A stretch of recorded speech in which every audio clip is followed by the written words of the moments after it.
Alright, so I've got the Budget 302 back up on the dyno. So let's get started by getting it running, get the ignition timing set. I'm going to put it at 35 degrees just like with all the other tests I've done so far. And then we'll, after it's nice and warmed up, we'll do a pull on it and test out this this HO camshaft that I've got in there now.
Okay, so I just ran about 5 or 6 dyno pulls on this, including a couple of pulls with the with that 10-inch air filter off and just that that K&N stub stack there in place. And yeah, and part of the reason I did that is just because I know that some people really have an issue with that 10-inch air filter. They feel like it's just a massive restriction. And anyway, when we look at the data, we can kind of see, you know, maybe it's a restriction, maybe not so much. But we can have a look at that. And that's the one thing I'm going to do differently in this video, is this rather than just going to the whiteboard and writing down the peak horsepower and torque and the RPMs that those happened at. I'm actually I think what I'm going to do is we'll get the data, we'll put those numbers into an Excel spreadsheet, and then we'll look through all of them, and then you can kind of you can decide for yourself, do those numbers look reasonable to you?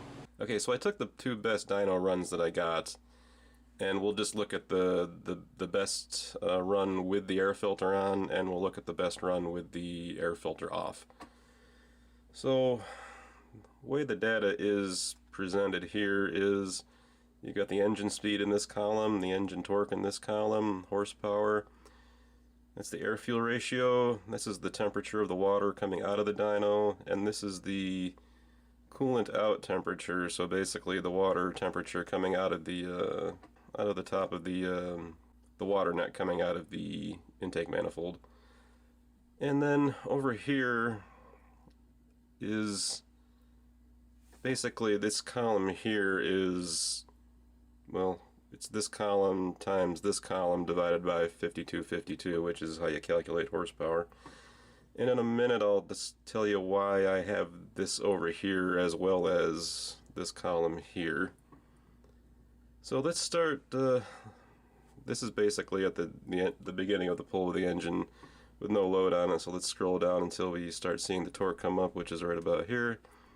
And then we're rolling into the throttle, bringing the engine speed up, and something apparently didn't go the way I wanted it to there, so I backed out of it and tried it again, and this time things are going better. So we're bringing the engine speed up, and we're coming up with about 293 foot-pounds was the peak that I got right about there. About close to 4,000 RPM. And then you go down here and we see like the horsepower only peaks out at about 255, and kind of the problem I run into is that I have multiple processes running when I'm operating the data acquisition computer. So, and sometimes, especially with the horsepower calculations, things aren't happening at exactly the same time. And that's partly why I want to try to get the engine RPM ramp rate to move up more slowly, so it gives these things more time to almost get a better look at what the engine's doing at any given speed. And kind of rather than, what I'd like to do is have the engine curve actually be, the torque curve actually be a bunch of steps, like a whole bunch of steady state points where the engine sort of stabilizes at each RPM a little bit before it moves on to the next step. But that's in the future. I don't have that quite there yet. But because this is out of phase a little bit with this, I don't usually get an accurate, if things are happening too quickly, I don't get an accurate horsepower number from this column. And that's why I was talking to you about this column over here, where I get these numbers by calculating it from here and here. And the numbers that get propagated in this column, they tend to be more simultaneous, and I trust the horsepower calculated over here for the time being. I trust the horsepower calculated this way more than I trust the horsepower calculated this way. So at any rate, if we look at this column here, we see 276 show up twice. Actually, I'm going to round that to 277. So the number I'm going to take away from this, and like I said, you can interpret this how you like. These are the numbers I'm going to go with for the peak horsepower, and I'm going to take those they both happened at the same place, like 5100. So, like I said, peak horsepower I'm going to go with is 277 at 5100 with the air filter on it. Now let's have a look at what it did without the air filter on it. Looks like without the air filter on, I come up with about 283 horsepower. So what's that, like 6 horsepower more than before? And coming in at the same RPM, right around 5100. So without the air filter on, the number I'm going to go with is 283 horsepower at 5155. And I think I saw close to 297 at around 4,000 RPM was the peak torque.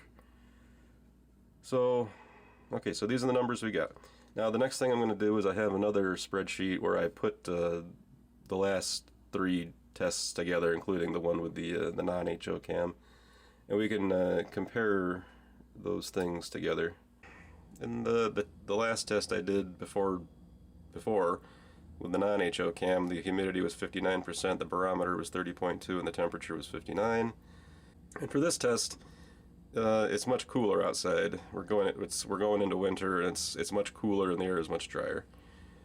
The air in the dyno room was basically the same because of the heat from the engine coming off and heating up the room. And I have a certain amount of control over how...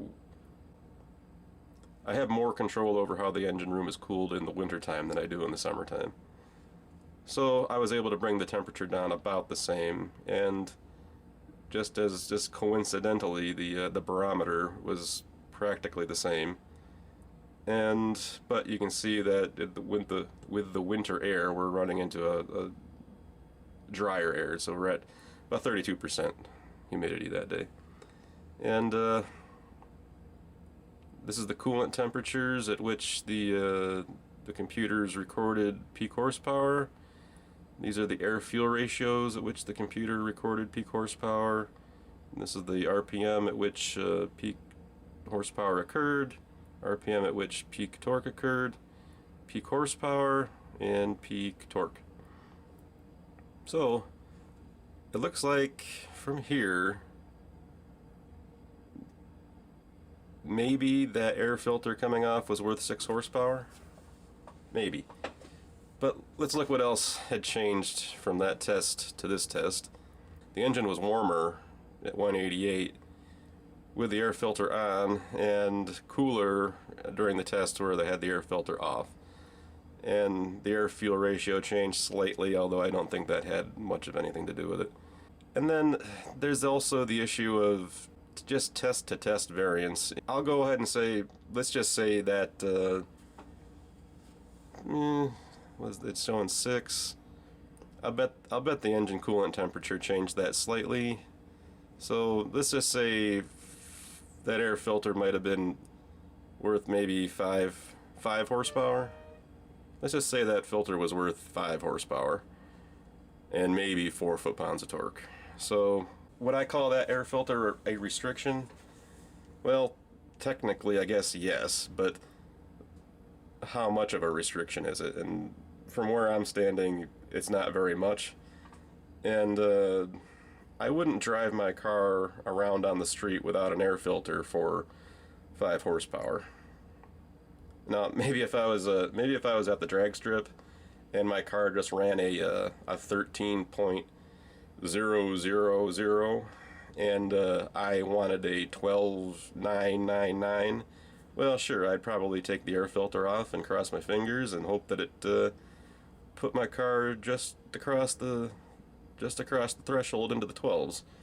But in my opinion, the air filter really isn't that much of a restriction, if a restriction at all. Alright, so that's about all I got for now, and we'll see you next time. Thanks.